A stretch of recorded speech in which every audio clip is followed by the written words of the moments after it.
This is a BBP News election update. Texas residents are heading to the voting booth tomorrow on March 1st for the state's primaries. Texas registered voters can start voting at 7 a.m. through 7 p.m. that same day. Republican Governor Greg Abbott is up for re-election and running. Members in the 8th District will be electing a new representative. Kevin Brady, a Republican, is retiring. Same with Eddie Bernice Johnson, a Democrat of the 30th District. And same with Philemon Villa, Democrat of the 34th District. The 6th District is also electing a new representative, and the 23rd District as well, as their representative left early or for other reasons. Both senators are not up for re-election in this election term. To find out who your representative is, you can go to house.gov and click Find Your Representative or check the link in the show notes. Again, polls open tomorrow, March 1st at 7 a.m. and close at 7 p.m. This has been a BBP News election update.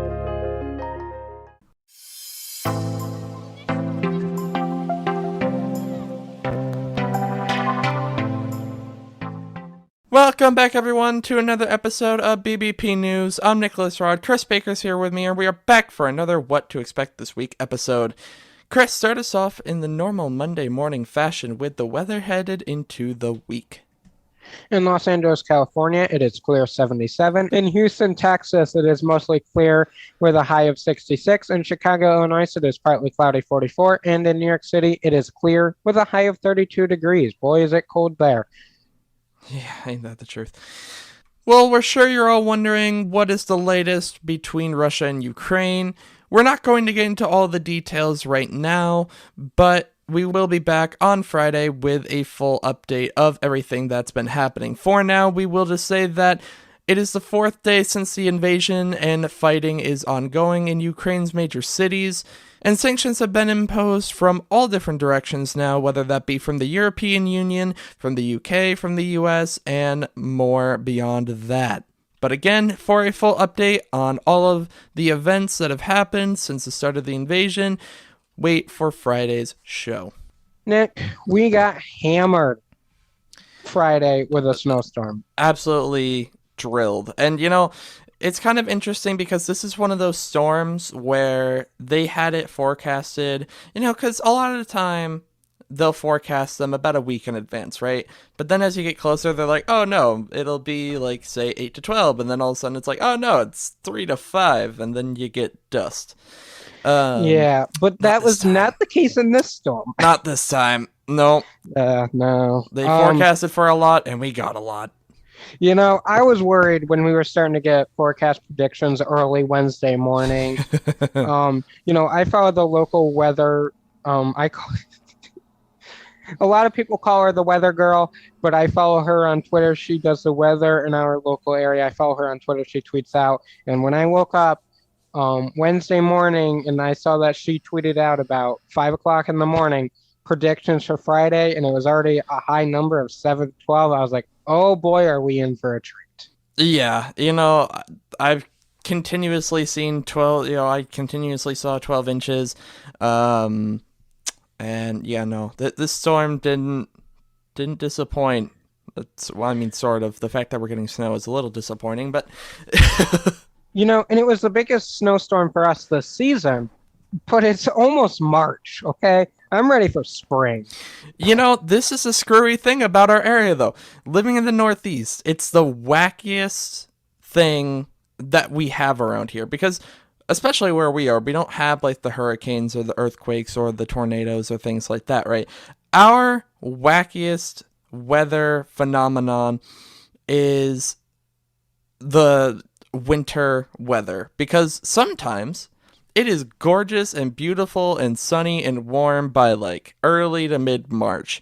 And other years we have snow all the way up until about May. And sometimes it's both. Yeah, it's just not pretty. Because here's the thing that we need to mention too, is that just a couple days ago, 2 days before the storm, it was 50. Well, I have to tell you, Wednesday of last week in the state's capital of New York, Albany, the feel-like temperature reached 70. Okay? And now it's 30 degrees outside. with a Yeah. foot of snow on the ground. Yeah. It's But, rough. It's a rough time. people were blaming me, because I said if they're predicting it this early, we're going to get hammered probably more than what they're predicting because they never predict that early unless they are very high confident that we're going to get that or more. People are blaming me, but you know what? Don't blame me for just knowing the facts. All I know is we got hammered. It was a long day. Somehow we survived, and hopefully the snow will be gone in like 6 days. Look, the only thing I can say is at least it wasn't 3 feet.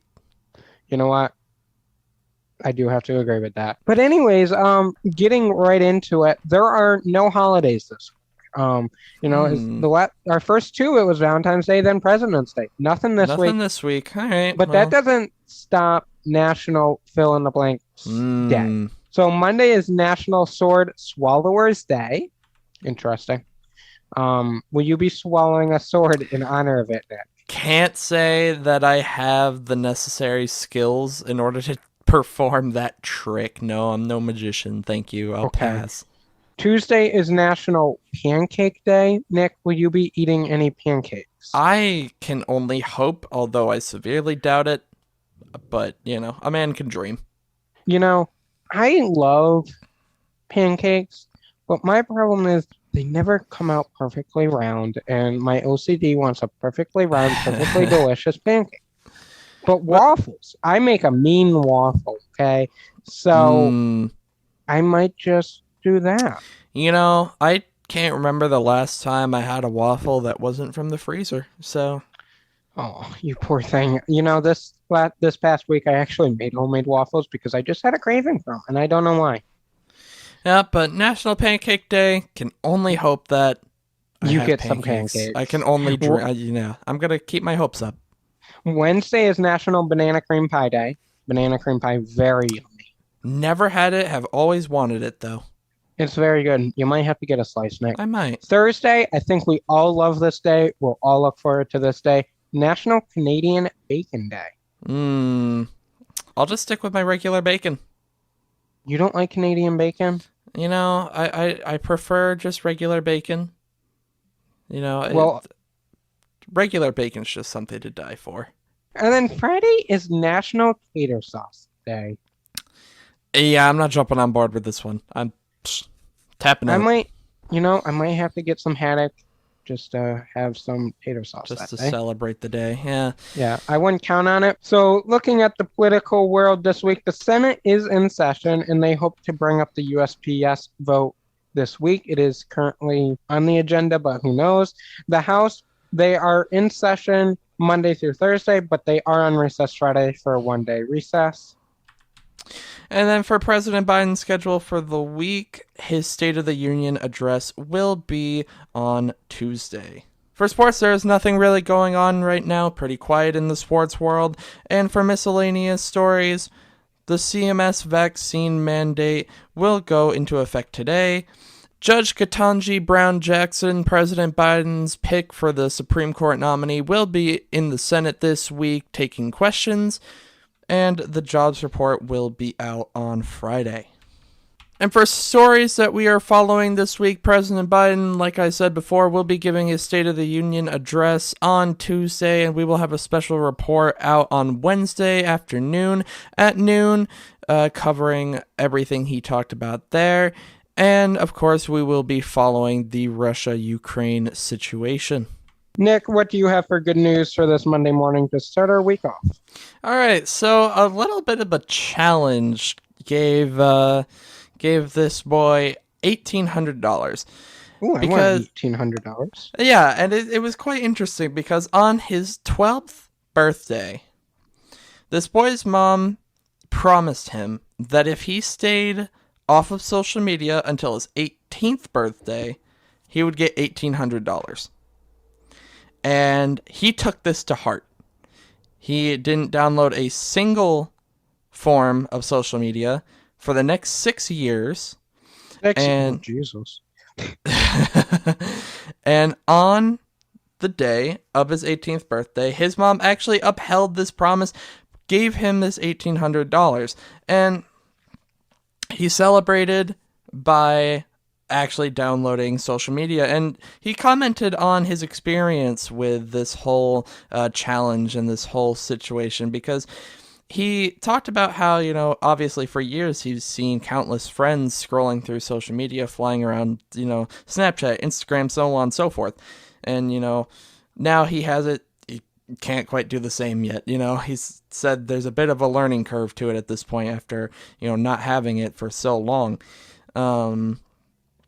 And he said it was a very cool experience because now he understands social media in a different sort of light to kind of what we're used to, the everyday users of social media, on how to not get addicted to it, not be affected by anything anyone posts, So a little bit of a challenge turned into a very interesting learning perspective and a learning opportunity, and $1,800.